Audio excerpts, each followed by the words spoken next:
Mr. Mr. Kaufman, you were a nominee from the Republican Party against the head of a Democrat candidate, and you will speak about globalization and the fight against what you call Islamo-terrorism. So I was the 2016 Republican nominee against the head of the Democratic Party, Debbie Wasserman Schultz. You know, she had an email problem way back when. Anyway, first I want to thank Mesri Haddad for allowing me the opportunity to speak. I speak from a worldview of an American.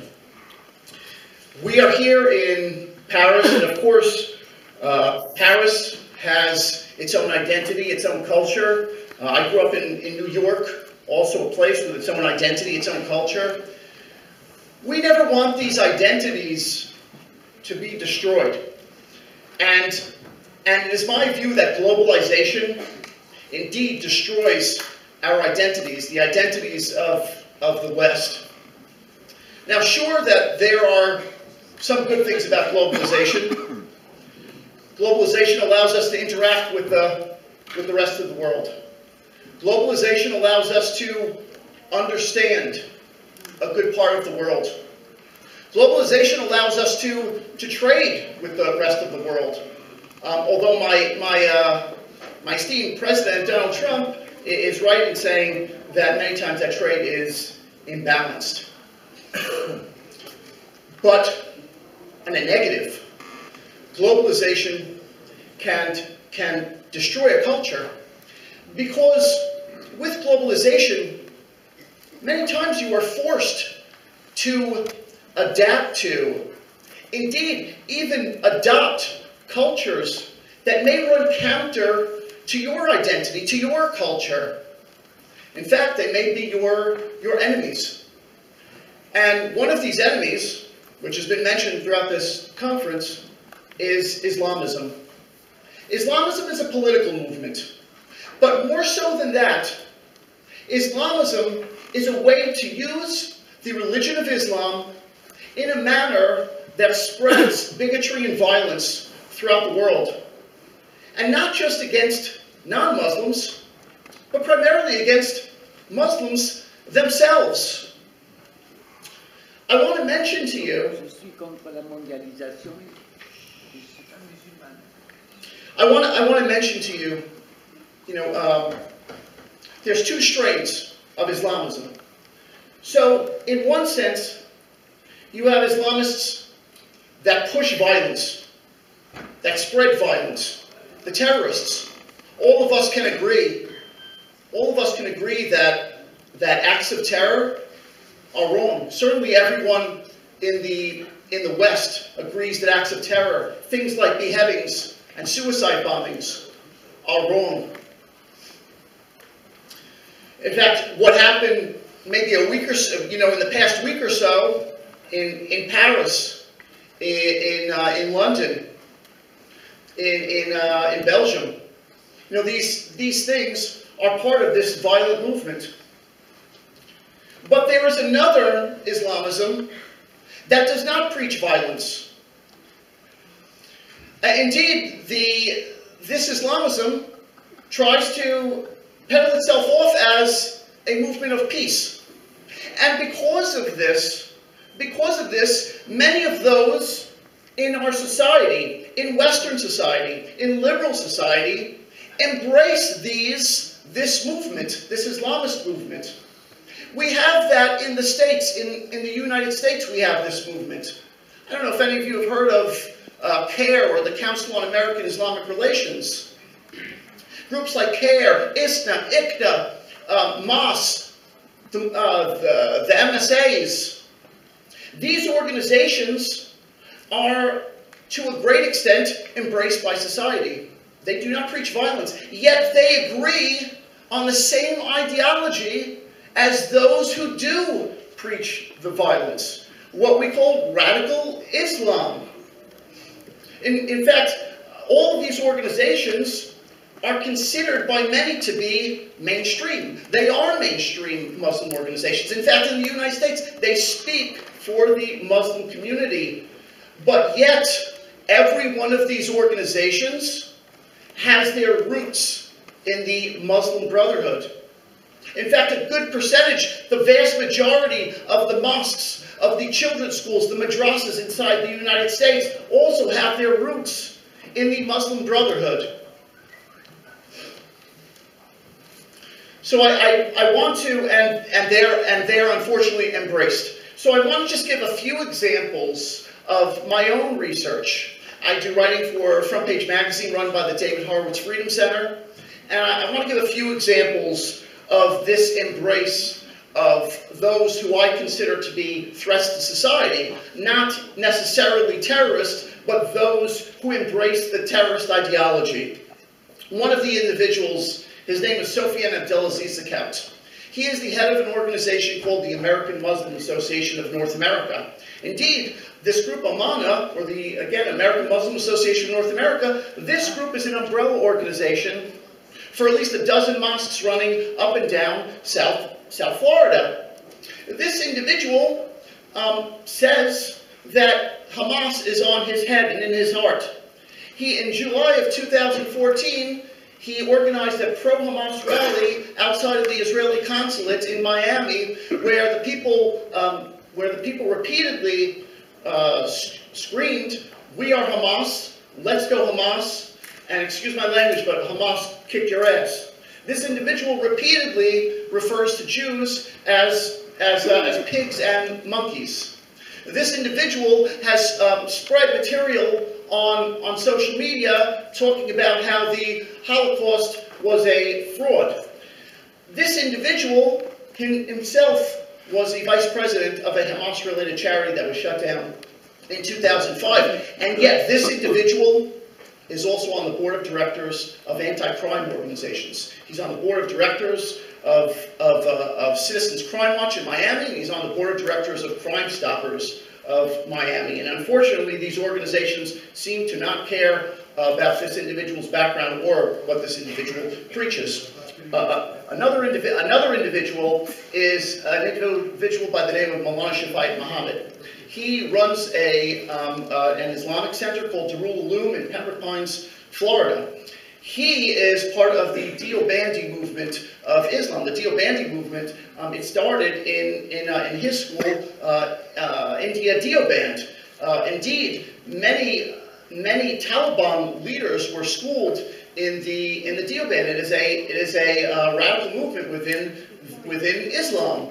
In this individual's mosque, you had a number of Al-Qaeda that passed through the mosque, including Adnan al-Shukri Juma. At one point, he was the #2 leader in Al-Qaeda out of Pakistan. He was a prayer leader at the mosque and an Al-Qaeda commander. You had the dirty bomber Jose Padilla, who wanted to work with Al-Qaeda in order to set off a radiological bomb in the United States. He was a student of the imams. You had an individual named Imran Mandi who worked. He was an Arabic teacher at the mosque, and he worked with 2 other mosque goers at Darul Uloom to threaten to blow up Jewish centers around South Florida, the National Guard Armory in South Florida, and as well the entire Miami power grid.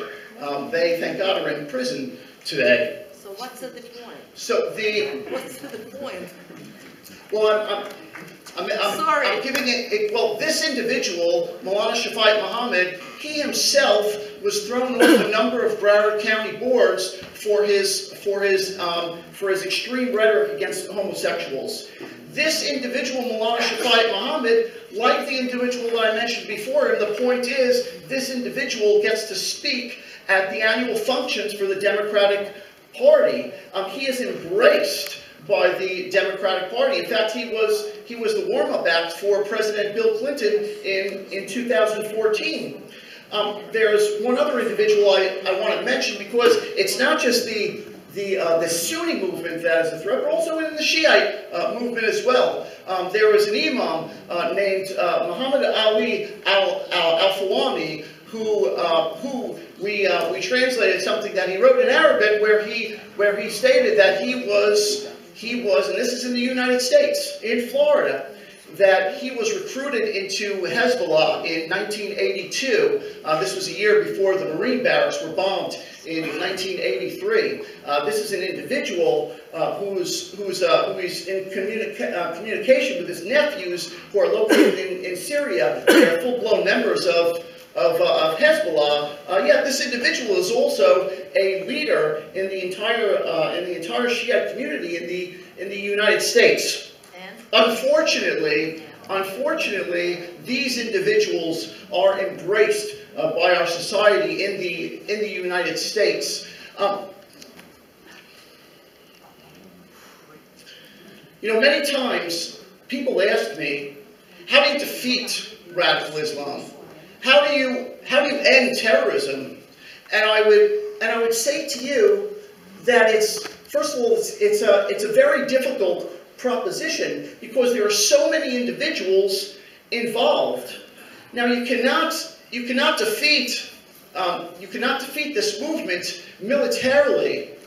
When we went into Afghanistan years ago, we spent years in Afghanistan, and in the end, today the Taliban are back in power in Afghanistan. We went into Iraq, and we spent a decade in Iraq. And what happened as a result of us leaving Iraq? ISIS was formed. We went into Libya. President Obama led NATO into Libya to get rid of Gaddafi, who, let me tell you, I shed no tears for his death. He certainly was a bad actor in the area, but what we got in return was far worse than Gaddafi ever was. We are today in Syria and Iraq, and that's not going to solve anything. Indeed, the only thing that it's going to do is cause more deaths, because even the terrain. If you look at the terrain of Iraq and Syria, certainly after all of the bombings, it's nearly impossible for our troops to maneuver in this terrain. And not only that, but those that you were fighting against, those who you were fighting against, they're not dressed as army. They're dressed like civilians. So you don't even know who you're fighting against. The only thing that it will lead to is bloodshed, more bombs being dropped on civilians, as well bloodshed for our American troops who go over there to fight. The only thing I would say, it is my opinion, that the only legitimate concern regarding using military is if Iran becomes a nuclear power, and Iran is threatening the existence of Middle Eastern states, primarily Israel, who Iran has threatened many times in the past. For me, that would be a legitimate use of military to stop Iran. Of course, I would rather have a revolution over there, but indeed, I believe that that's the only use, at least for the Americans, for the United States, to be active in the Middle East, at least involved in any type of war in the Middle East or conflict in the Middle East. Otherwise, I think we should stay out of those conflicts, because I believe that we've done more harm than good when we've gotten involved in these conflicts. So military is not the proper solution to this. However, there are some things that we can do. Number one, oil, petrodollars, that's what's fueling terrorism. Certainly, for us to go into Syria or Iraq and secure the oil fields so that groups like ISIS or Al-Qaeda can't get their hands on the oil to finance the terrorism is a legitimate act for us. Certainly with regards to oil, you have again these petrodollars that finance terrorism. They certainly finance the ideology that goes behind the terrorism. And one way to really get rid of these petrodollars in a big way is by investment in renewable energy, to get rid of. Now listen, I'm all in favor of. I'm all with Donald Trump in going aggressively after the fuel that we use today. But the truth is that the fuel of tomorrow should be right around the corner. and there should be investments and incentives made towards going after that new energy. And that would not only help us environmentally, but it would also help us against the war against, with regards to the war against terrorism. That would take the money out of the hands of those who finance these radical centers around the world, including the Saudis, by the way. These are things we can do. Another thing that we can do, you know, that the United States is considering placing the Muslim Brotherhood on the United States list of, the United States State Department list of foreign terrorist organizations. This would allow the opening for certainly for the United States, maybe others as well, to go after the Muslim Brotherhood and all the organizations that are connected to the Brotherhood legally. You know, I don't know if that's going to occur. I certainly do, but I do know that there was an instance when the U.S. troops, when the Navy SEALs went into Pakistan and they killed Osama bin Laden in Pakistan, the compound that he was killed in, it was actually owned by an organization called Hizbul Mujahideen. Hizbul Mujahideen is the militant wing of Jamaat-e-Islami. Jamaat-e-Islami is the Muslim Brotherhood of South Asia. It's the largest Islamist group in South Asia. And yet, even after Osama bin Laden was harbored in this center, still the United States never placed Hizbul Mujahideen on the U.S. terrorism list. But I'm hopeful that the Muslim Brotherhood is placed on that list. These are ways in order to combat terrorism. I also want to mention one other thing, and I feel I really have to. The state of Israel, it's being criticized a little bit here, which is perfectly okay.